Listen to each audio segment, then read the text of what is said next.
Hello बच्चों, क्या हाल चाल। तो मेरा एक वीडियो आने वाला है कूलम्स लॉ पे बेस्ड, जहां पे मैंने कूलम्स लॉ की एकदम बारीकी से डिस्कशन किए हैं, उसके वेक्टर फॉर्म वगैरह सारे बताए हैं, और साथ ही साथ मैंने उसके कुछ जेई मेन के पीवाईक्यू और साथ ही साथ नीट के पीवाईक्यू भी कराए हैं। तो जिन जिन बच्चों का कूलम्स लॉ थोड़ा सा कच्चा पक्का है वो भाई वीडियो को जरूर देखे, बहुत हेल्प मिलने वाली है। जेई लेवल तक के मैंने उसके कॉन्सेप्ट आपके क्लियर कर दिए हैं।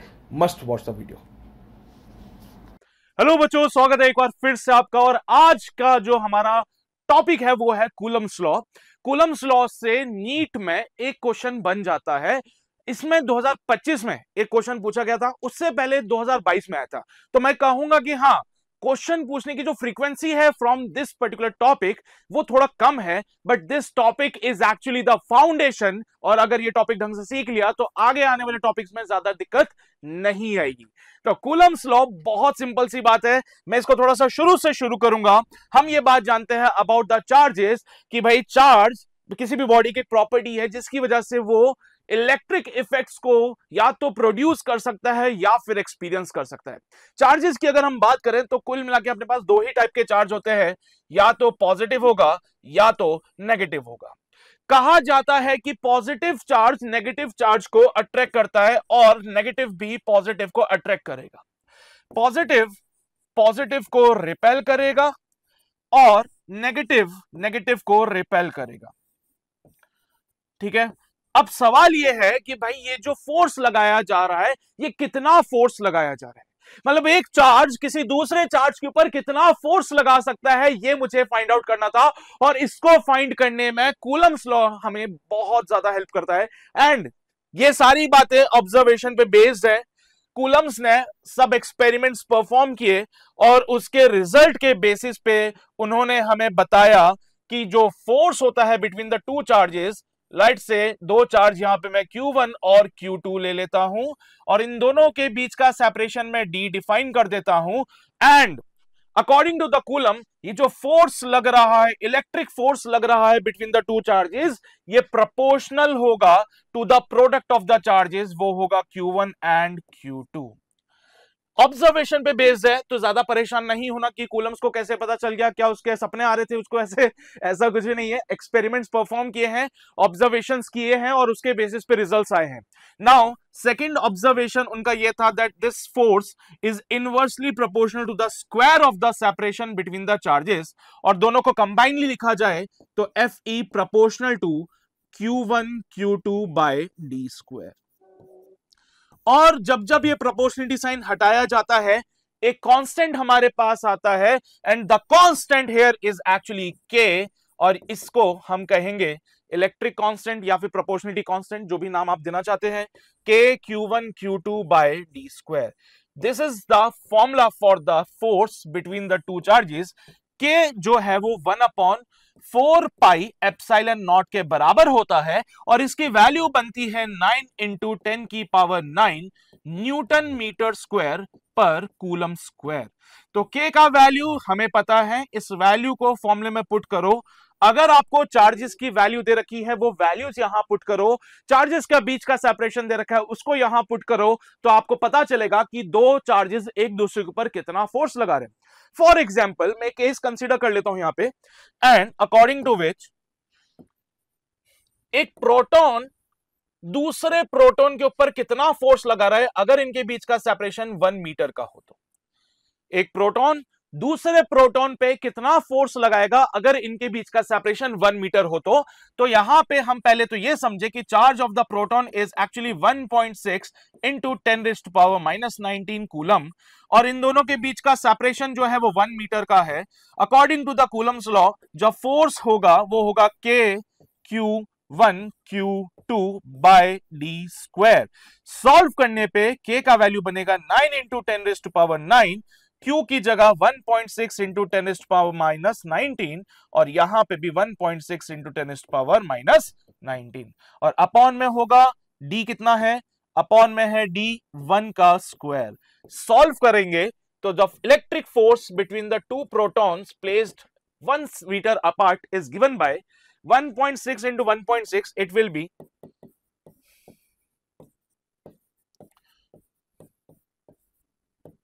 256 है ना। तो that will be 1.6 into 1.6 will be 2.56. ये कैलकुलेशन वाला part, multiply by 9, so 2.56 multiply by 9, 9 6 54, 9 45, 45 and 5 is 50, and 9 18, 19 20 21 22 23, so that comes out to be 23.04. तो ये हो जाएगा 23.04 multiply by 10 raised to power minus 19 is minus 38, and minus 38 plus 9 is actually minus of 29.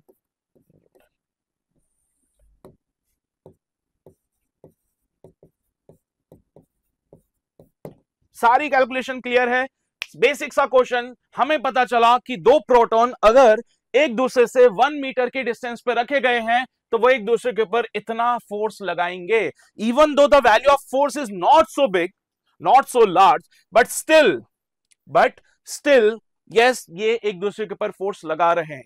Same thing मैं electron के लिए कर सकता हूं। तो मतलब आई होप ये चीजें थोड़ा सा क्लियर हो रही है कि हमें पता है कि दो चार्जेस, अगर हमें डिस्टेंस दे रखा है, चार्जेस का मैग्नीट्यूड पता है, तो we can simply find the force between the two charges, right.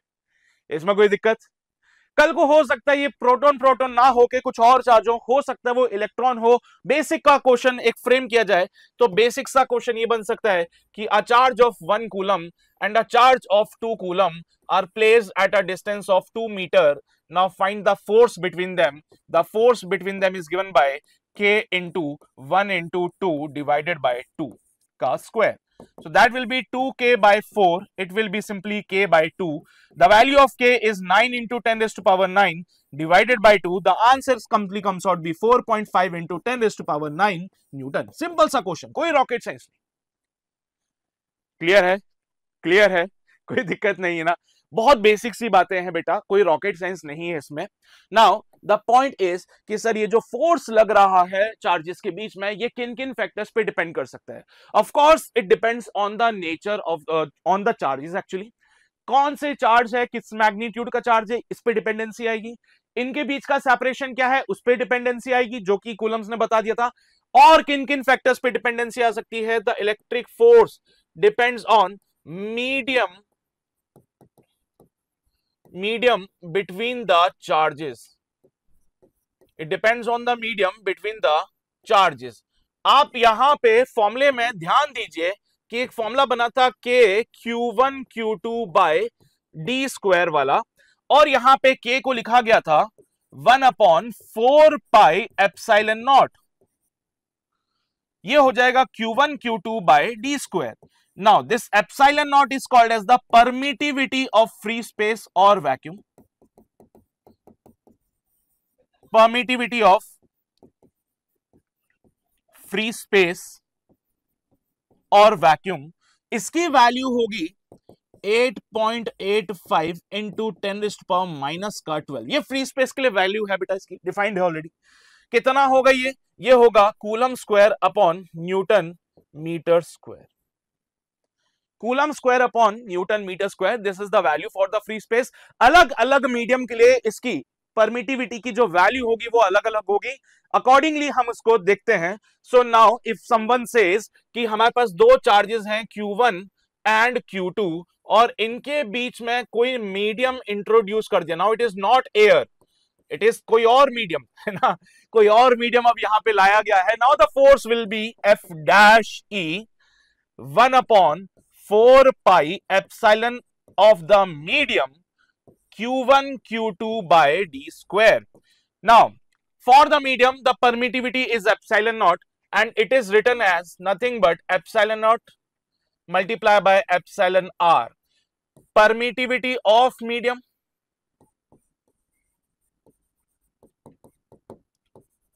permittivity of medium, permittivity of space, free space या फिर वैक्यूम, कुछ भी बोल लो, and this is called relative permittivity of medium.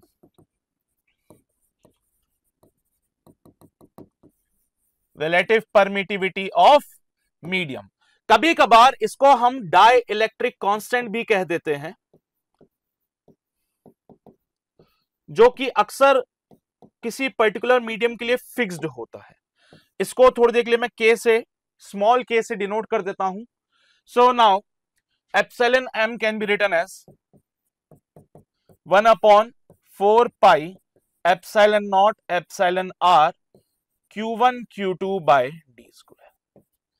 Fe dash can be written as 1 upon 4 pi epsilon naught q1 q2 by d square, and the whole part is separated. Now it will be 1 by epsilon r. Now ये तो क्या था बेटा, electric force कब, जब दोनों charges के बीच में क्या था, एयर थी या फ्री स्पेस था. तो ये हो जाएगा F E dash is equals to F E divided by epsilon R. This is electric force when there is medium, force when there is medium,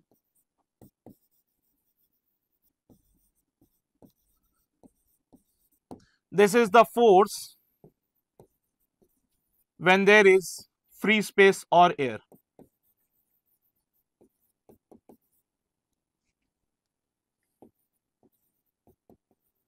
And this is again we know that it is nothing but the relative permittivity. तो एक relation जो काम आएगा सवालों में सीधा, उसका concept clear हुआ. तो क्या लिखा हमने, electric force between the charges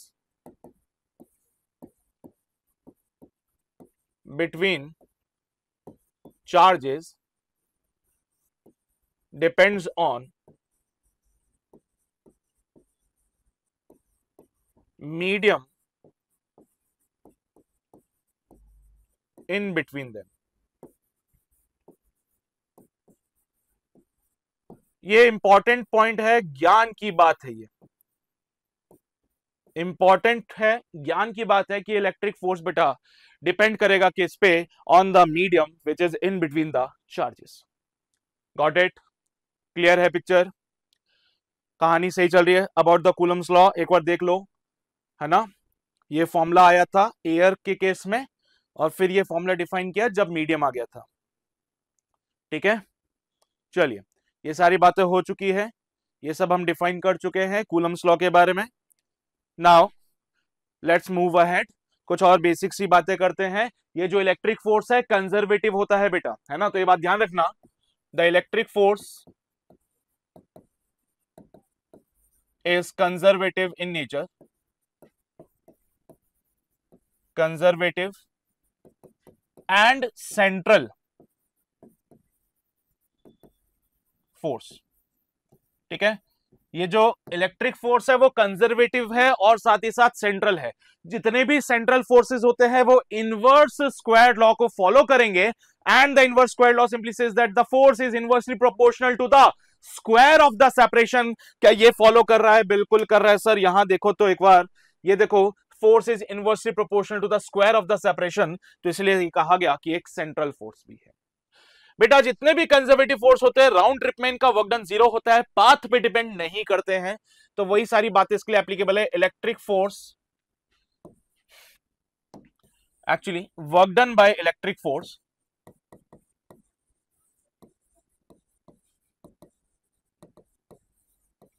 is independent of path, is independent of path. और अगला पॉइंट क्या है, work done by electric force in round trip is zero. ठीक है, ये जो कूलम्स लॉ है कब कब एप्लीकेबल होगा? कूलम्स लॉ तभी एप्लीकेबल है जब ये चार्जेस हमारे रेस्ट पे हैं, पॉइंट चार्जेस हैं या फिर स्फेरिकल बॉडीज हैं. तो ये किस किस केस में एप्लीकेबल होगा? पॉइंट चार्ज के केस में एप्लीकेबल होगा, स्फेरिकल बॉडीज के केस में एप्लीकेबल होगा, और ये चार्जेस एक दूसरे से कोई पर्टिकुलर डिस्टेंस पे रेस्ट पे होने चाहिए. अगर ये रेस्ट पे नहीं है तो फिर थोड़ी सी दिक्कत हो सकती है. हम अभी इंश्योर करें कि चार्जेस जो है हमारे पास वो रेस्ट स्टेट में है, तो हम ये वाले फोर्सेस को यूज कर पाएंगे. तो ये सारे पॉइंट्स आपको क्लियर हुए? हाँ भाई, कोई दिक्कत इसमें, कोई समस्या नहीं हो तो और क्या वैरायटी बन सकती है उस पे सवाल देखो. सवाल क्या कहता है कि भाई मान लो अपने पास एक इक्विलेटरल ट्रायंगल है ना, वैरायटी बता रहा हूं. इक्विलेटरल ट्रायंगल में यहां पे चार्ज क्यू रखा, यहां पे चार्ज क्यू रखा, और यहां पे भी चार्ज Q रखा, the side is D and D, find force on any one of the charge,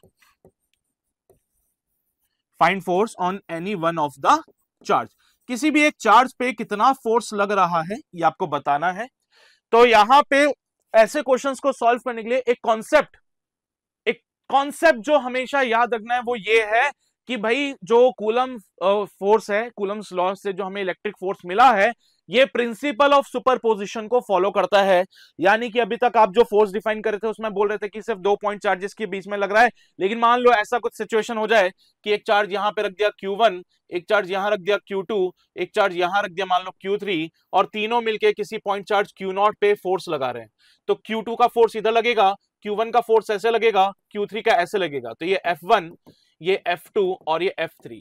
तो सुपरपोजिशन प्रिंसिपल कहता है कि the net force on Q dash Q0 is actually the vector sum of all the forces, is actually the vector sum of all the forces. तो net force on Q0 is the vector sum of all the forces, F1 vector plus F2 vector plus F3। ये concept यहां पे follow होगा और question को solve किया जाएगा। तो ट्राई करते हैं एक बार। सबसे पहली चीज मैं फोर्सेस देख लेता हूं। सर इसको मैं नंबर 1, इसको मैं नंबर 2 बोल देता हूं, और ये तो तीसरा फोर्स एक्सपीरियंस कर ही रहा है, इसकी वजह से इस पे एक फोर्स लगेगा, इसको मैं F1 का नाम देता हूं। इसकी वजह से इस पे एक फोर्स लगेगा, मैं इसको F2 का नाम दे देता हूं। मैं अगर देखूं तो F1 का मैग्नीट्यूड कितना होगा, F1 होगा Q अपॉन D स्क्वायर, यानी कि KQ square by D square. अगर मैं F2 का मैग्नीट्यूड, अभी हम सिर्फ मैग्नीट्यूड की बातें कर रहे हैं, अगर मैं इसको ऑब्जर्व करूं तो it is again KQ square by D square. दोनों फोर्सेस का मैग्नीट्यूड सेम है, दोनों फोर्सेस के बीच में एंगल 60 डिग्री बन रहा है। ये कहां से निकाला आपने 60 डिग्री? सिंपल है बेटा, it is a equilateral triangle, हर एक साइड यहां पे कितने पे रहेगी? 60 डिग्री पे रहेगी। तो अगर ये 60 डिग्री, तो ऑफ कोर्स ये भी क्या रहेगा? 60 डिग्री ही रहेगा। दो फोर्सेस, इन दोनों का रिजल्टेंट जो मिलेगा वो कहां मिलेगा बेटा? इधर कहीं पे। तो the net force is actually, हाँ जी, इसका भी मैग्नीट्यूड बता दो, अंडर रूट ऑफ F1 का स्क्वायर प्लस F2 का square plus 2F1 F2 cos 60 degree. दो वेक्टर्स थे F1 और F2, इनका रिजल्टेंट इधर जाएगा, रिजल्टेंट का मैग्नीट्यूड इस फॉर्मूले से निकाला जा सकता है, अंडर रूट ऑफ, हाँ जी, F1 की जगह KQ square by D square. मैं थोड़ी देर F1 को F कह देता हूं, तो थोड़ी देर के लिए F2 भी हमारा F होगा, क्योंकि दोनों का मैग्नीट्यूड कैसा है बेटा? सेम है। तो ये हो जाएगा F का स्क्वायर प्लस F का square plus 2F square, cos 60 1/2 होता है, सॉल्व करने पे √3 F का स्क्वायर, यानी कि √3 टाइम्स ऑफ F। तो the net force is given bye √3 times of, हाँ जी, F की जगह पे KQ square by D square. This is the net force on the third charge, net force on the third charge because of these two charges. Superposition principle clear है? कोई दिक्कत तो नहीं। ऐसा ही केस स्क्वायर के लिए बना सकता है, ऐसा ही केस वो हेक्सागन के लिए बना सकता है, किसी भी स्ट्रक्चर के लिए, किसी भी रेगुलर स्ट्रक्चर के लिए इस टाइप के क्वेश्चंस फ्रेम किए जा सकते हैं। तो आपको तो बस एक चीज ध्यान रखनी है कि जो नेट फोर्स किसी भी चार्ज के ऊपर निकालोगे, that is actually the vector sum of all the forces. तो यहां पे भी जो नेट फोर्स था वो F1 और F2 का वेक्टर सम था, जिसका रिजल्टेंट मैंने मैग्नीट्यूड निकाल दिया सीधा, it comes out be √3 times of F। तो ये नेट फोर्स का मैग्नीट्यूड आ चुका है मेरे पास, it comes out be √3 times of KQ square by D square. Principle of superposition का यूज करते हुए ही क्वेश्चन को सॉल्व किया जाता है। अब मैं इस पार्ट को मिटा रहा हूं यहां से, ताकि कचरा थोड़ा सा कम हो जाए और हमें विजिबिलिटी सही रहे। ठीक है, चलिए, आई होप ये क्वेश्चन क्लियर हो गया। तो now we know the concept, है ना, कि कैसे क्वेश्चन फ्रेम किया जा रहा है। या तो हमें क्या बोलेगा, सर ये 2 पॉइंट चार्जेस हैं, इनके बीच का फोर्स बता दो, या तो क्या बोलेगा, सर ये पॉइंट चार्जेस हमने किसी शेप को कंसीडर करो, इक्विलेटरल ट्रायंगल होगा, या तो स्क्वायर होगा, या तो हेक्सागन होगा, तो बताओ किसी एक पे कितना फोर्स लग रहा है। समझ आई बात? समझ आई बात? अगला सवाल कैसा फ्रेम कर सकता है ये ध्यान देना। अगला सवाल बोलेगा कि भैया मान लो हमारे पास दो चार्जेस हैं, हमारे पास दो चार्जेस हैं Q1 और Q2, दोनों एक दूसरे से डी डिस्टेंट अपार्ट है, ठीक है, और कहा जा रहा है Q1 is very very very greater than Q2, Q1 Q2 से बड़ा है। तो मुझे बताइए the position of the particle where the position of the point where net force on the particle is zero, है ना।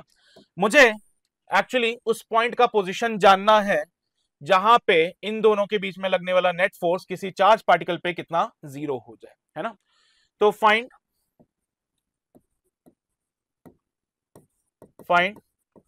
Position of the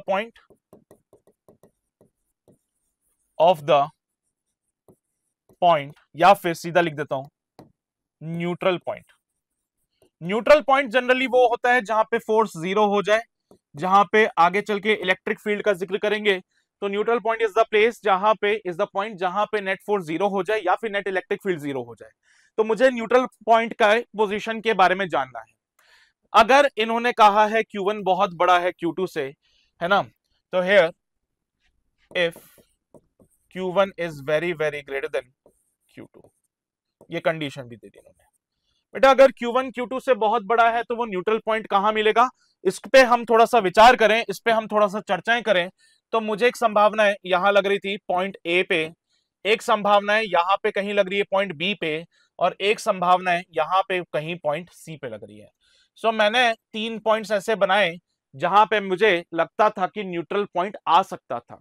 common sense कहता है कि पॉइंट ए पे Q1 की वजह से बहुत ज्यादा फोर्स लग जाएगा, Q2 की वजह से भी फोर्स इधर लग जाएगा, तो ए पे न्यूट्रल पॉइंट नहीं मिलेगा। पॉइंट सी पे Q2 की वजह से फोर्स इधर लगेगा, Q1 की वजह से फोर्स इधर लगेगा, तो सी पे भी न्यूट्रल पॉइंट नहीं मिलेगा। पॉइंट बी पे Q1 की वजह से फोर्स इधर मिलेगा, Q2 की वजह से फोर्स इधर मिलेगा, तो ये होगा F1, ये होगा F2, तो there will be a possibility कि यहां पे हमें न्यूट्रल पॉइंट मिल जाए। पर सर ये फोर्स किस पे लगा रहे हो? मैं फोर्स लगा रहा हूं Q0 पे। ये Q0 जनरली अपना टेस्ट चार्ज कहलाता है।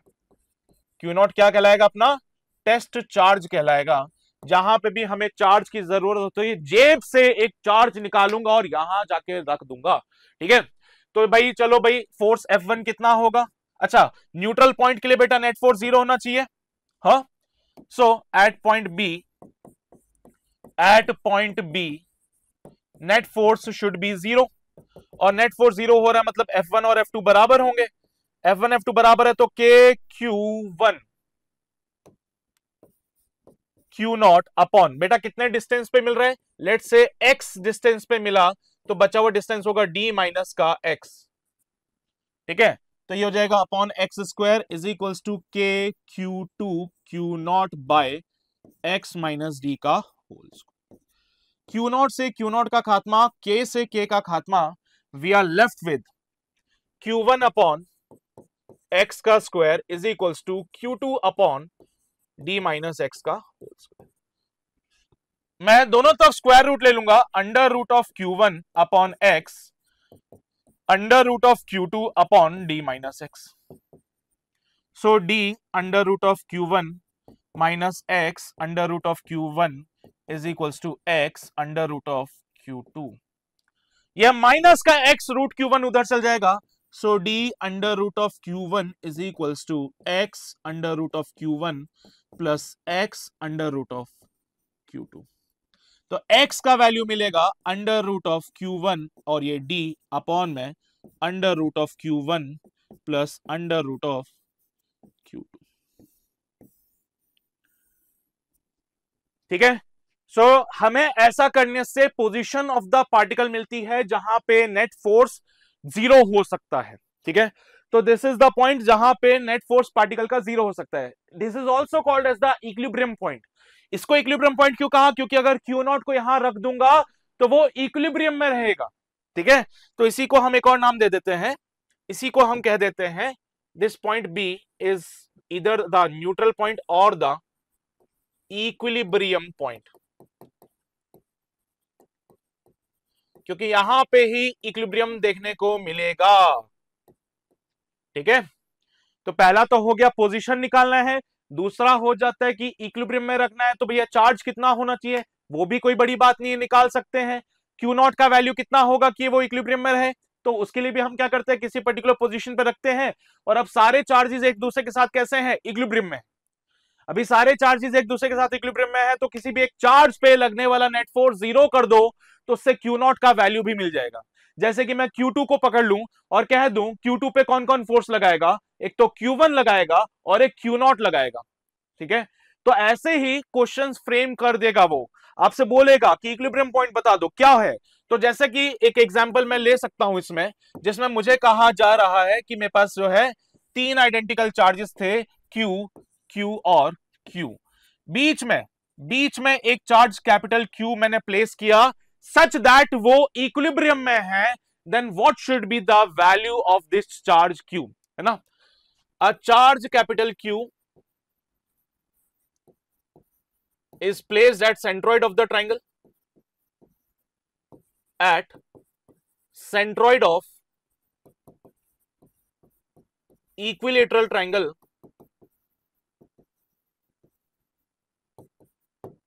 ठीक है। Find value of Q so that it remains in equilibrium, remains in equilibrium।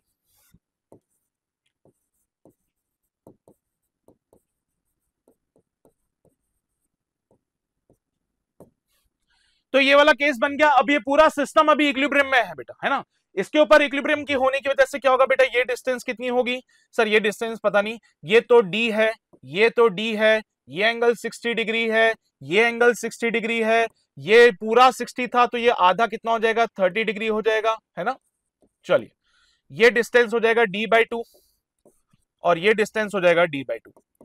तो अगर मुझसे कोई बोले R निकालना है, तो from the formula of cos 30 degree, colour change कर लेते हैं इसका हम लोग ताकि विजिबिलिटी सही रहेगी। हाँ जी बेटा, ये एक ट्राइंगल दिख रहा है सभी को, यहां पे ट्राइंगल में R निकाल लेते हैं पहले। cos 30 degree is equals to base upon hypotenuse, तो D/2 और हाइपोटेनस है R, cos 30 होता है बेटा √3/2 इज इक्वल्स टू D/2R। 2 से 2 का खात्मा, R का वैल्यू कितना बनेगा इस केस में, D/√3। R का वैल्यू कितना बनेगा, D/√3। ध्यान देने वाली बात यह है कि अब क्योंकि पूरा सिस्टम इक्विलिब्रियम में है, किसी भी एक पॉइंट को पकड़ लो, मैंने पकड़ा इस पर्टिकुलर पॉइंट को, कौन कौन फोर्स लगा रहा है, पहला वाला, दूसरा वाला, ये तीसरा वाला, सब मिलके इस पे फोर्स लगा रहे हैं। पहले वाले का फोर्स कैसे लगेगा, इधर F1, दूसरे वाले का लगेगा इधर F2, तीसरे वाले का लगेगा इधर F3। चलिए, तो बेटा net force on this will be 0। Net force 0 करना है तो पहले नेट फोर्स निकालना भी पड़ेगा। चलिए नेट फोर्स निकालते हैं। सो F1 विल बी KQ²/D², और बेटा F2 भी इतना ही होगा, मतलब F1 F2 तो आज भी हमें पता है कितना है, और इन दोनों के बीच का एंगल कितना है, F1 F2 के बीच में 60 डिग्री। सॉर्टेड कहानी है बेटा, F1 और F2 के बीच में एंगल 60 डिग्री है, पहले भी क्वेश्चन कर चुके हैं। तो बेटा F12 is the sorry resultant of F1 and F2। F12 क्या हो जाएगा, मान लो रिजल्टेंट है, तो F12 कितना आ रहा था, √3 टाइम्स ऑफ KQ²/D²। पहले ये काम कर चुके हैं अपन, हम लोग ये काम पहले कर चुके हैं, अभी थोड़ी देर पहले क्वेश्चन कराया था उसमें ये काम हो चुका है। अब ध्यान देना है, इस पे मजा आ जाएगा। सवाल यह है कि इस पे F3 इधर लग रहा है और F12 भी इधर ही लग रहा है बेटा F3 भी इसी डायरेक्शन में, F12 भी इसी डायरेक्शन में है, ठीक है। तो F net is actually F3 plus F12, दोनों सेम डायरेक्शन में, डायरेक्टली ऐड कर दीजिए। The net force should be 0 is equals to F12 कितना है, √3 टाइम्स ऑफ KQ²/D², और बेटा बात करें F3 की, ये हो जाएगा K कैपिटल Q छोटा q upon R square. R का वैल्यू कितना था, d/√3 था, तो ये पार्ट माइनस में आ जाएगा। सो Q डिवाइडेड बाय d/√3 का whole square is equal to minus का √3 KQ square by d square. ठीक है, तो वह बात होगी के क्यू से एक क्यू कैंसल और एक के कैंसल, तो 3Q by D square is equals to minus का √3 Q by D square. D square से डी स्क्वायर का खात्मा बेटा, क्यू का वैल्यू कितना मिल गया यहां से, मैं इसको एक काम करता हूं ऊपर लिख देता हूं, ऊपर थोड़ी सी जगह दिख रही है मुझे, यहां से क्यू का वैल्यू मिलेगा माइनस का √3 Q बाय 3, माइनस का √3 Q/3, चाहो तो इसको फर्दर लिख सकते हो माइनस का 1/√3 टाइम्स ऑफ Q। तो ऐसा करने से क्या मुझे अब इस चार्ज के बारे में पता चल चुका है जिसको हमें फाइंड आउट करना था? हाँ सर, अगर कैपिटल Q बराबर होगा माइनस का Q/√3, तो उस केस में ये पूरा सिस्टम अपना किस पे रहेगा, इक्विलिब्रियम पे रहेगा। ठीक है, अगर कैपिटल Q का वैल्यू हो जाए माइनस का Q/√3, तो ये पूरा सिस्टम किस में रहेगा, इक्विलिब्रियम में रहेगा। ये एक और वैरायटी कूलम्स लॉ पे पूछी जा सकती है। समझ आ रहे हैं अभी तक मैं आपको कितनी वैरायटी करा चुका हूं? सबसे पहले तो मैंने आपको बिल्कुल बेसिक सवाल कराया जिसमें मैंने आपसे कहा कि भाई ये दो चार्जेस के बीच में फोर्स बताना है। दूसरी चीज मैंने आपको कराई कि अगर मीडियम चेंज हो जाए तो क्या करना है, नया फोर्स कैसे डिफाइन करना है। तीसरी चीज मैंने जो आपको कराई वो था कि भाई हमें शेप दे दिया जाएगा, कोई रेगुलर शेप होगा जिसके कोने पे चार्जेस को रखा जाता है, तो किसी एक चार्ज पे कितना फोर्स लगता है। और चौथी वैरायटी अपने पास ये हो रही है कि भैया दो चार्जेस के बीच में मुझे क्या बताना था, न्यूट्रल पॉइंट बताना था, एक ऐसा पॉइंट जहां पे नेट फोर्स जीरो हो जाएगा, नेट इलेक्ट्रिक फील्ड जीरो हो जाएगी, और अगर मैं किसी चार्ज को वहां रख दूं तो वो इक्विलिब्रियम में रहेगा। वो पोजीशन निकालना सीख लिया है। इसके बाद फिर से बोला गया कि एक स्ट्रक्चर दिया है, हमें एक शेप दिया है जिसमें एक चार्ज अननोन रखा गया है और पूछा जा रहा है कि what should be the value of that charge so that system remains in equilibrium.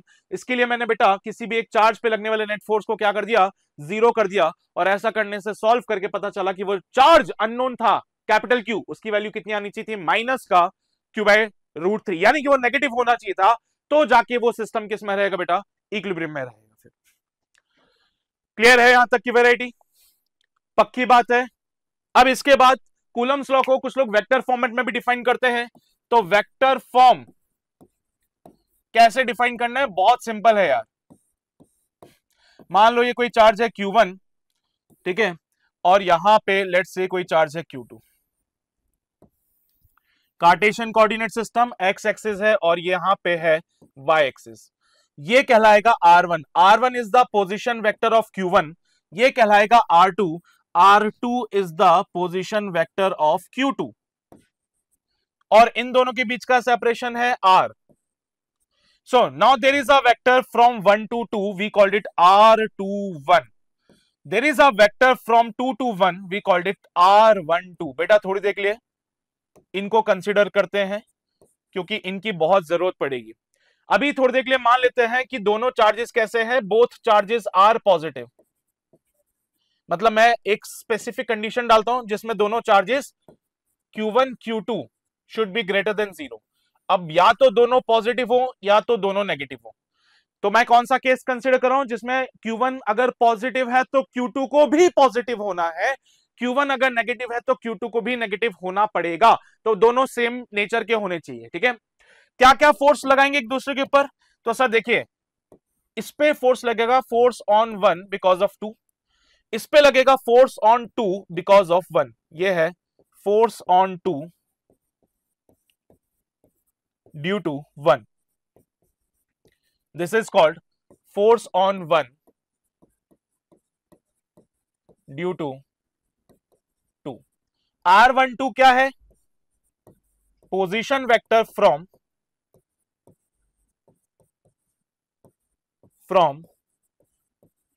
2 to 1। R21 क्या है, पोजीशन वेक्टर फ्रॉम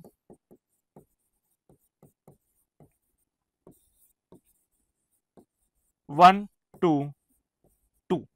ये सब मैंने डिफाइन कर दिए हैं और इसी के बेसिस पे देखो तो अब F12 vector can be written as के Q1 Q2 बाय, दोनों के बीच का सेपरेशन है R का स्क्वायर, और यहां पे डायरेक्शन बोलो, डायरेक्शन कौन सी वाली, R12 या R21, तो इट विल बी R12, पर डायरेक्शन चाहिए, डायरेक्शन के लिए यूनिट वेक्टर का यूज किया जाता है, तो ये R12 कैप हो गया। अगर मैं इसको और सिंप्लीफाई करूं तो F12 वेक्टर इज एक्चुअली के Q1 Q2 bye R square, ये हो जाएगा R12 वेक्टर अपॉन R12 का मैग्नीट्यूड।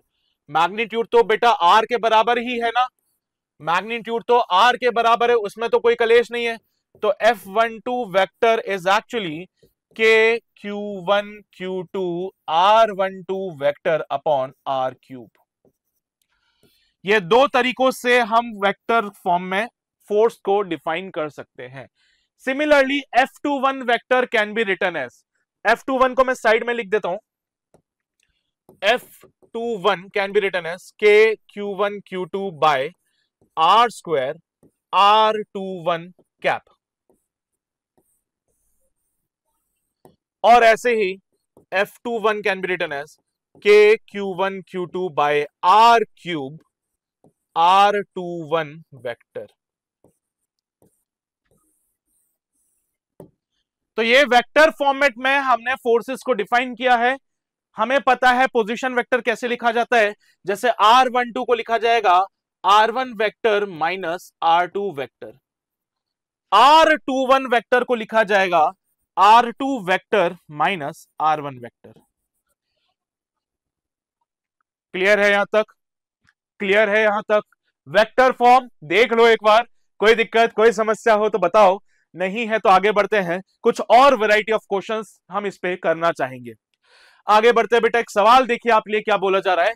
एक चार्ज है 4 माइक्रोकूलम का, एक चार्ज है 4 माइक्रोकूलम का, इसको मुझे डिवाइड करना है दो पार्ट्स में, distance between the two divided charges constant. बेटा इस पे एक जो है जनरल फॉर्मूला लिखवा दूंगा आगे चल के मैं, the magnitude of the divided charges so that the force between them is maximum. 4 microcoulomb के चार्ज को दो चार्जेस में डिवाइड किया है, मान लो पहला चार्ज है Q और दूसरा चार्ज हो जाएगा बेटा 4 माइनस का Q।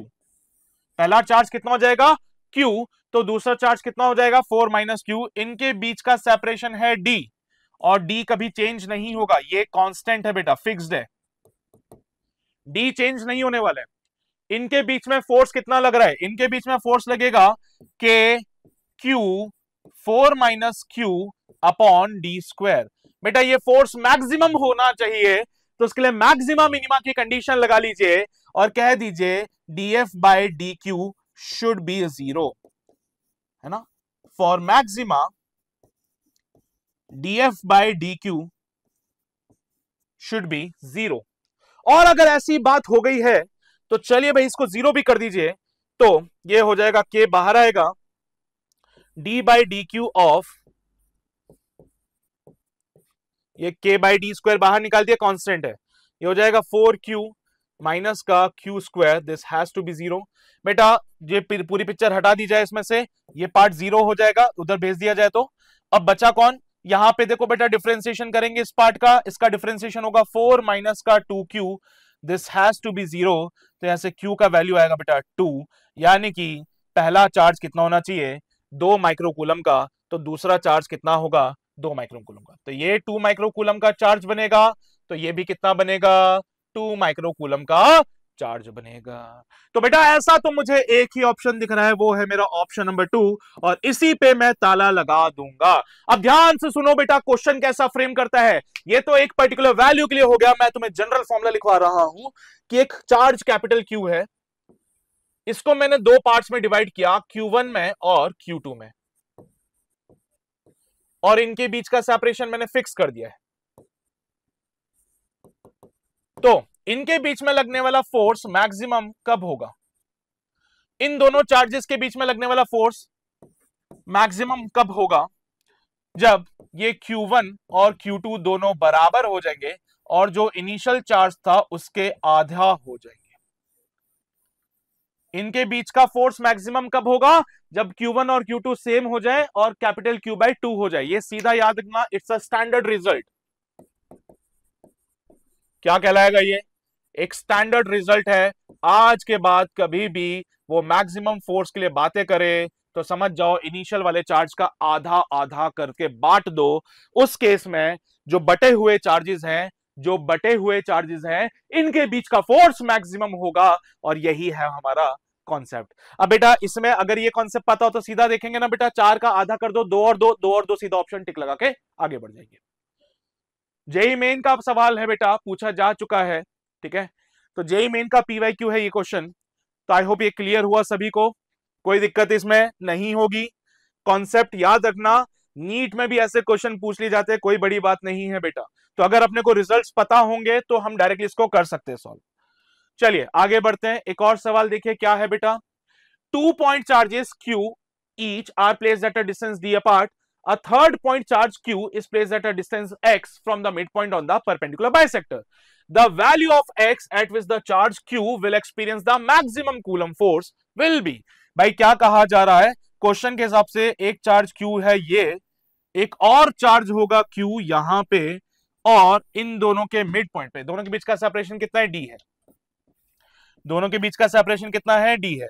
बिल्कुल सेंटर से x डिस्टेंस पे, बिल्कुल सेंटर से x डिस्टेंस पे यहां पे एक चार्ज छोटा q रख दिया, और अब कहा जा रहा है कि इस चार्ज पे लगने वाला फोर्स, इस चार्ज पे लगने वाला फोर्स मैक्सिमम होगा कब? जब x के वैल्यू इनमें से कितनी होगी। पहले बेटा फोर्स मैक्सिमम करा रहा था चार्ज पे, इस बार फोर्स मैक्सिमम करा रहा है डिस्टेंस पे, तो इस बार डिपेंडेंसी अकॉर्डिंगली देखनी पड़ेगी बेटा। चलिए इसको थोड़ा सा रीड्रॉ करते हैं, थोड़ा सा सिंप्लीफाई करते हैं। मैंने ये डिस्टेंस मान ली r, तो ये डिस्टेंस भी कितनी होगी? r। बेटा ये कैपिटल Q इसके ऊपर फोर्स लगाएगा इधर F, तो ये कैपिटल Q इधर फोर्स लगाएगा F। बेटा यहां पे अगर मैं इस लाइन को थोड़ा सा आगे एक्सटेंड कर दूं तो F के एक यहां पे एंगल बनेगा थीटा, और ये भी बनेगा थीटा। तो F के दो कंपोनेंट्स आएंगे, एक कंपोनेंट इधर आएगा F साइन थीटा, और एक कंपोनेंट इसका इधर आएगा F साइन थीटा। बेटा अगर मैं देखूं तो F साइन थीटा से F साइन थीटा का तो हो गया खात्मा, पर ऊपर लगने वाला जो कंपोनेंट है F कॉस थीटा, और दूसरे का भी कितना लगेगा? F cos theta. तो दोनों के कंपोनेंट ऊपर कितने हो जाएंगे? 2F cos theta. तो बेटा इस चार्ज Q पे लगने वाला नेट फोर्स कितना है वो लिख लो पहले। Net force will be given by 2F cos theta. ये थीटा है सॉरी, हाँ ये एंगल थीटा, तो ये 90 माइनस थीटा, ये थीटा तो ये भी थीटा, और इधर ये भी थीटा। ठीक है, समझे क्या? ये थीटा तो ये एंगल थीटा, ये 90 माइनस थीटा तो ये थीटा, ये थीटा तो इधर का एंगल थीटा, ये 90 माइनस थीटा तो ये भी थीटा। चलिए भाई बहुत बढ़िया कहानी चल रही है, मजा ही आ गया अभी तक तो। अब हम आगे बढ़ते हैं, पहले तो f का वैल्यू लिख लेते हैं। It will be given by k capital Q छोटा q अपॉन r का स्क्वायर। ये f का वैल्यू हम इस फॉर्मूले में पुट कर देते हैं, तो ये फॉर्मूला बनेगा 2 times of k capital Q छोटा q बाय r स्क्वायर। बेटा cos थीटा हो जाएगा बेस अपॉन हाइपोटेन्यूज, बेस के नाम पे यहां पे डिस्टेंस है d/2, तो cos थीटा की जगह d/2r, cos थीटा की जगह d/2r। ठीक है, चलो एक मिनट रुक जाओ, थीटा हमने गलत ले लिया यहाँ पे, हम एंगल वर्टिकल से डिफाइन कर रहे हैं ना इसमें। एक मिनट रुको, एंगल हम वर्टिकल से डिफाइन कर रहे हैं तो अकॉर्डिंगली ही सेट करना पड़ेगा इसको। ये थीटा तो ये थीटा, ये थीटा तो ये भी थीटा। अब इसके हिसाब से cos थीटा कितना, तो इसके हिसाब से cos थीटा सेट करते हैं, that comes out be base x upon r, तो ये होगा x अपॉन r, ये सादा। तो it will be base upon hypotenuse, तो it comes out be nothing but x upon r। जो भी एंगल है वो वर्टिकल से ही डिफाइन किए हैं हमने, तो इंश्योर करो अंदर भी वो एंगल वर्टिकल से ही डिफाइंड हो। फिर तो एंगल जो हमने डिफाइन किया वो वर्टिकल से है, तो इसीलिए ये एंगल थीटा और ये भी थीटा लिया। ये एंगल थीटा था तो ये थीटा ही बनना था, ऑल्टरनेट इंटीरियर एंगल्स बोलते हैं आई थिंक इनको। सिमिलरली यहां पे भी होगा, ठीक है। तो यहां पे एंगल्स डिफाइन होने के बाद फोर्स है के क्यू बाय आर स्क्वायर, और यहां पे 2 times of K capital Q small Q by R square cos theta is base upon hypotenuse X upon R put कर दिया। फर्दर इसको सॉल्व करो तो 2 के कैपिटल क्यू छोटा Q into X upon R का क्यूब।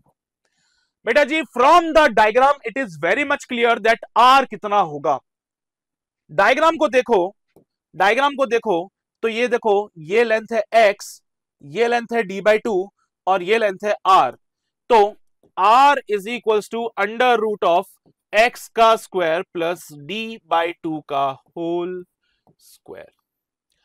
तो r का cube is equals to x square plus d/2 का होल स्क्वायर का होल पावर 3/2। तो आर क्यूब का वैल्यू यहां से मिल चुका है, इसको पुट करेंगे इक्वेशन में, अगले पेज पे सॉल्व करते हैं। ध्यान देना सभी लोग, मजा आ जाएगा बेटा। The net force is given bye 2 times of K capital Q छोटा Q into X upon x square plus D square by 4 का होल पावर 3/2। बेटा जी इस बार फोर्स की डिपेंडेंसी किस पे है? एक्स पे है, तो एक्स का वैल्यू निकालना है, तो d f by d x has to be 0 for maxima. Maxima के लिए df बाई डी एक्स को 0 होना पड़ेगा। कर दो भैया, ये पार्ट कांस्टेंट है हटा दो, तो d बाई डी एक्स, बेटा कांस्टेंट्स को बाहर निकाल दिया, 2k कैपिटल क्यू छोटा q, d by d x of x upon x square plus D square by 4 का whole power 3/2। This has to be 0। चलो डिफरेंशिएशन करें, u बाई वी मैथड लगा लीजिए। पहले तो हम v को बाहर निकालेंगे, x square plus D square by 4 का होल पावर 3/2, और x का डिफरेंशिएशन 1 माइनस x को बाहर निकालो 3/2 x square plus D square by 4 का whole power 3/2 minus 1 will be 1/2। ये हुआ। अब आगे फर्दर डिफरेंशिएशन करते हैं, एक्स स्क्वायर का होगा 2x, और ये हो गया डिफरेंशिएशन कंप्लीट। अपॉन में पिक्चर चलेगी x square plus D square by 4 का whole cube. This has to be 0। बेटा सिंपली यहां पे u बाई वी मैथड लगाया है, तो d by d x of u by v वाला मैथड कहता है v को बाहर निकालो, u का डिफरेंशिएशन करो, माइनस u बाहर निकालो, v का डिफरेंशिएशन करो, अपॉन में v का स्क्वायर कर दो। बेटा ये तो पता होगा सभी को, सिर्फ यही मेथड लगाया है और कुछ नहीं किया मैंने इसमें। अब जो कांस्टेंट है उसको वहां भेजने में कोई शर्म वाली बात नहीं है बेटा। पहली चीज तो ये समझो कि this part is always positive, और if it is always positive उधर जाके 0 होने में कोई बुरी बात नहीं है। इसको सॉल्व करते हैं, चलिए इधर आइए, कलर चेंज कर लेते हैं पेन का। हाँ जी ध्यान दीजिए, x square plus D square by 4 का होल पावर 3/2, ये माइनस की पिक्चर इधर ले आओ, it is equals to 2x का स्क्वायर और इंटू 3/2। तो 2 से तो 2 का खात्मा कर ही दिया, तो क्या बनेगा 3x का स्क्वायर, 3x का स्क्वायर, और ये हो जाएगा x square plus D square by 4 का होल पावर 1/2। पहली चीज तो दोनों तरफ स्क्वायर कर लीजिए, दोनों तरफ स्क्वायर करना ही पड़ेगा बेटा, है ना, नहीं तो फिर पिक्चर सेट नहीं हो पाएगी। दोनों तरफ स्क्वायर किया तो it comes out be, cube root ले लूं क्या? हाँ स्क्वायर रूट ले लीजिए, तो x square plus D square by 4 के होल का under root is equals to under root of 3x, है ना।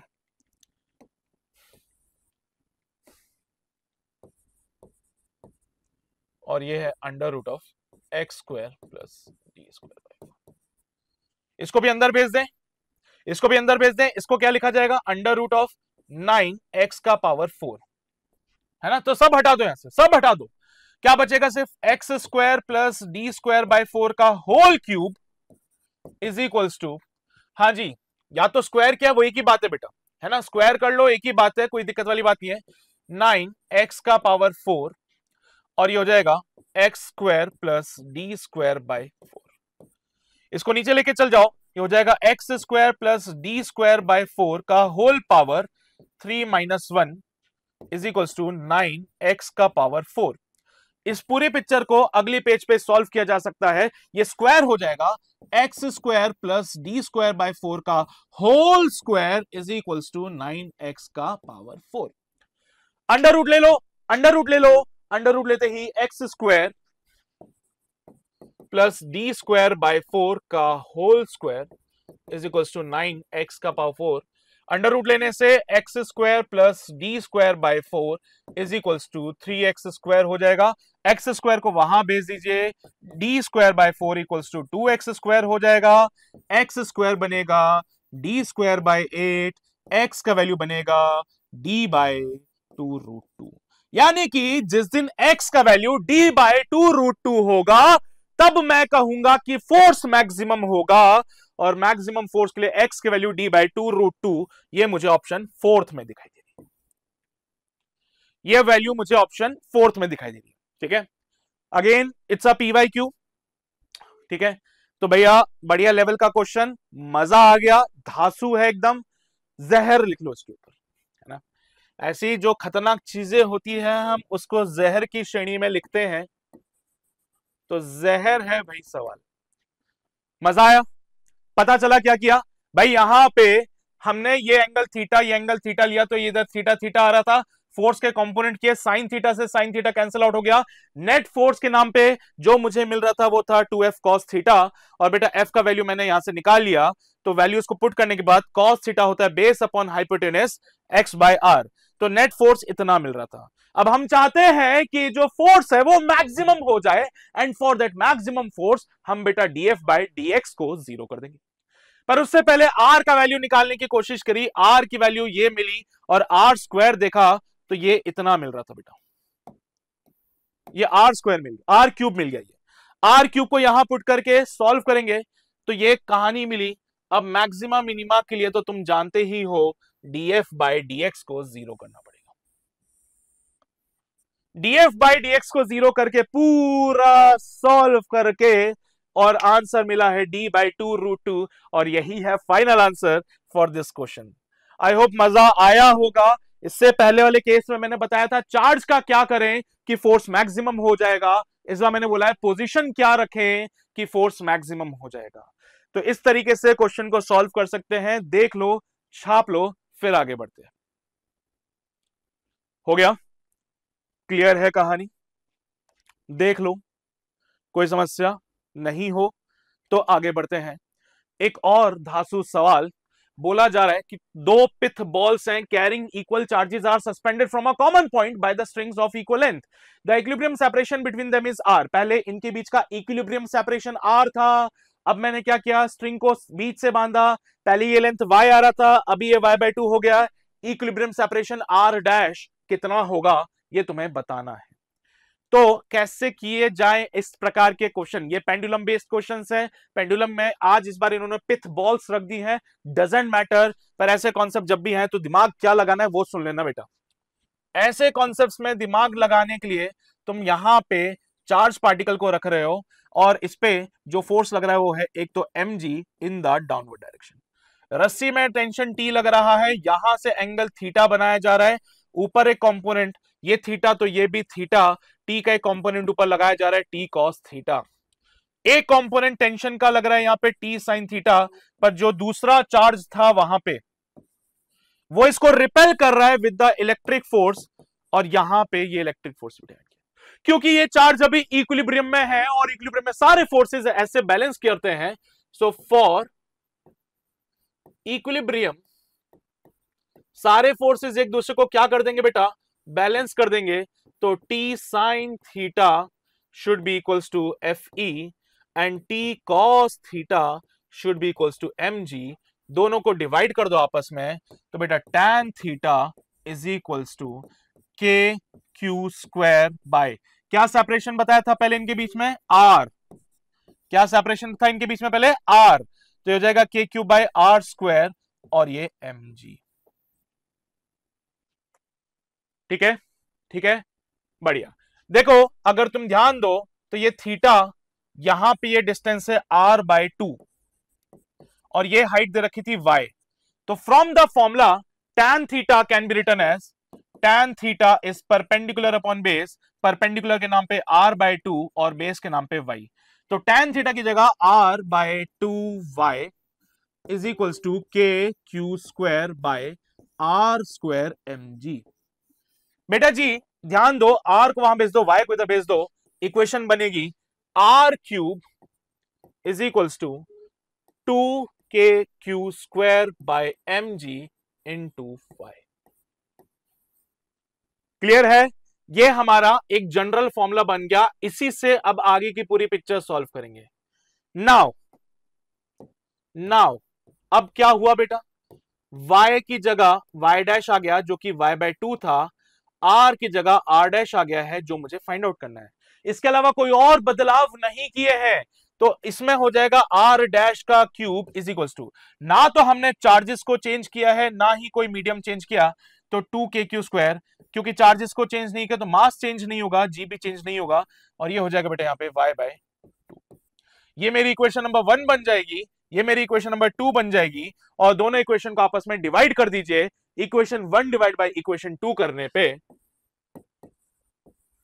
r³ अपॉन r' का cube is equal to y upon y/2 बचेगा। बाकी सारे फैक्टर्स कैंसिल आउट, बाकी जितने भी फैक्टर्स थे सब कैंसिल आउट हो जाएंगे, 2 कैंसिल आउट हो जाएगा, k कैंसिल आउट हो जाएगा, Q² और mg सब खत्म हो गया। Now we are left with this one. So from here y से y का भी खात्मा किया, तो r³ अपॉन r' का क्यूब इज इक्वल्स टू 2, तो r' is equals to r³/2, तो r' is equals to r upon 2 का पावर 1/3। r' नया इक्विलिब्रियम पोजीशन क्या आया, जब हमने y की जगह y/2 कर दिया था, नया इक्विलिब्रियम पोजीशन r' आया था जो कि r/2 का होल पावर 1/3 होगा। ये मुझे दिख रहा है ऑप्शन नंबर 1 में, और यही होगा मेरा final answer for this question. तो ये इनिशियल सिचुएशन में इक्विलिब्रियम सेपरेशन था r, फाइनल सिचुएशन में इक्विलिब्रियम सेपरेशन था r', और r' कितना होगा, r/2 का होल पावर 3/2। छाप लो भाई, मस्त सवाल था एकदम, ठीक है। तो पेंडुलम बेस्ड क्वेश्चंस आए या ऐसे क्वेश्चन आए, this is the general approach to solve the question. इसी टाइप से पेंडुलम वाले क्वेश्चंस भी सॉल्व हो जाते हैं, तो ये अप्रोच पता होनी चाहिए तुम्हें। नोट करो फटाफट से, नोट करो जल्दी से। हो गया क्या, बढ़े क्या आगे, आ जाओ फटाफट से। देखो डन है, ऑल राइट। एक आखिरी सवाल, एकदम फाड़ू सवाल क्योंकि दिखने में बड़ा लग रहा है, पर एक्चुअली मैं सच बताऊं ना बेटा, इसका फील बहुत सिंपल है ना। वो कहते हैं ना, जो गरजते हैं वो बरसती है, वो बस गरज रहा है। तुम्हें दिख रहा है ऐसा कि भाई इतना खतरनाक क्वेश्चन, पूरा बोर्ड भर चुका है इससे, पर जब मैं इसको सिंप्लीफाई करूंगा देखना ये चुटकियों में सॉल्व होगा तुमसे। Two identical charge conducting spheres A and B have their centers separated by a certain distance. Charge on each sphere is Q and the force of repulsion between them is F.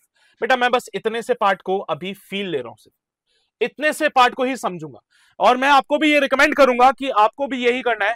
जब कभी भी ऐसे बड़े question हो जाए, आप 2-2, 3-3 line को पढ़ो, उसके बेसिस पे क्या लिखा गया है वो समझो, और जो अभी इन्होंने लिखा है 2 identical charge conducting sphere A और B है, मैं एक ऐड कर लेता हूं यहाँ पे। पहला स्फीयर A और ये दूसरा स्फीयर B है, दोनों आइडेंटिकल, मतलब इस पे चार्ज अगर Q है तो इस पे भी चार्ज कितना है, Q है। दोनों एक दूसरे से कुछ पर्टिकुलर डिस्टेंस D पे रखे गए हैं। अभी तक क्वेश्चन पढ़ के मुझे यही समझ आया, अभी तक क्वेश्चन को पढ़ के यही समझ आया, ठीक है। अब आगे बढ़ते हैं, अब आगे बढ़ते हैं। और इनके बीच का फोर्स कितना है, F है, तो इनके बीच का फोर्स हो जाएगा F equals to KQ² upon D²। बहुत बढ़िया, चलिए आगे बढ़ते हैं। अ थर्ड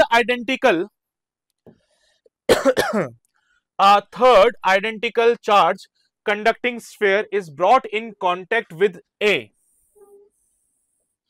एक तीसरा चार्ज लेके आए, एक तीसरी बॉडी जो कि न्यूट्रल है, उसको A के साथ टच कराया, फिर हमने B के साथ टच कराया और दोनों से अलग कर दिया। बना लेता हूं, इतने से पार्ट का मैंने फील लिया, फिर से इतने से पार्ट का फील लूंगा, फिर से 3 लाइन होगा। क्या बोला सर, ये है A और ए के साथ अभी आपने एक थर्ड बॉडी सी को कांटेक्ट में रखा है। ये ए के साथ एक थर्ड बॉडी सी को आपने क्या कर दिया, कांटेक्ट में रख दिया। बेटा कांटेक्ट में आने से कंडक्शन का प्रोसेस होगा, एंड बिकॉज ऑफ दैट, क्योंकि ये न्यूट्रल बॉडी थी, तो न्यूट्रल बॉडी से बेटा ये चार्ज्ड बॉडी हो जाएगी, और सिचुएशन कुछ ऐसी बनेगी कि अब ए पे चार्ज होगा Q/2 और बेटा सी पे चार्ज होगा Q/2। तीसरी न्यूट्रल बॉडी लाए, ए से टच कराने से सी पे चार्ज आ गया Q/2, ए पे भी चार्ज आ गया Q/2। अब इसी बॉडी सी को बी के साथ भी टच कराओ, तो बोलो बी पे चार्ज कितना था, बी पे चार्ज था Q और सी पे चार्ज था Q/2।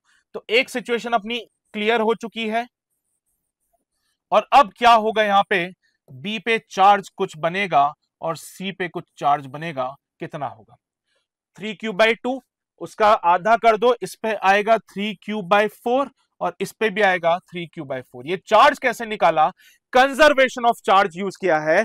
आइडेंटिकल बॉडीज है, आइडेंटिकल बॉडीज पे हमेशा इक्वल चार्ज आता है, और कंजर्वेशन ऑफ चार्ज कहता है इनिशियली दोनों पे नेट चार्ज कितना था, Q + Q/2, 3Q/2, और इसका आधा करने पे 3Q/4 एंड 3Q/4। अब इन्होंने कहा कि अब इसके बाद C को कहीं दूर ले जाके फेंक दो, तो बताओ A पे नया चार्ज कितना आ चुका है, A पे नया चार्ज आ चुका है Q/2, और B पे नया चार्ज आ चुका है 3Q/2। इसको मैं दोबारा से यहां पे ड्रॉ कर लेता हूं।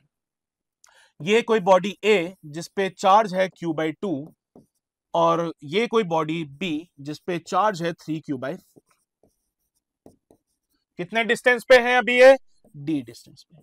बेटा इनके बीच का डिस्टेंस चेंज नहीं किया है हमने, इनके बीच पहले भी डिस्टेंस दी था, आज भी इनके बीच में डिस्टेंस D ही है। चलो क्वेश्चन को आगे पढ़ो बेटा, क्वेश्चन क्या कह रहा है, आगे पढ़ो इसको।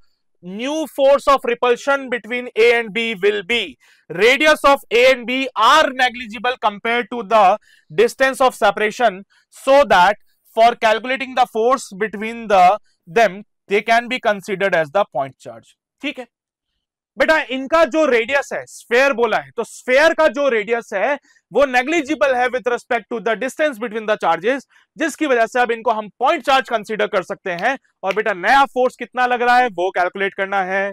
चलो आओ नया फोर्स निकालो, यहाँ पे F' कितना होगा, नया फोर्स F' कितना होगा, तो F' होगा K Q/2 3Q/4 अपॉन दोनों के बीच का सेपरेशन D²। बेटा 3/8 KQ²/D², 3/8 KQ²/D², और बताओ ऊपर बेटा KQ²/D² F के बराबर था ना, तो ये हो जाएगा 3F/8।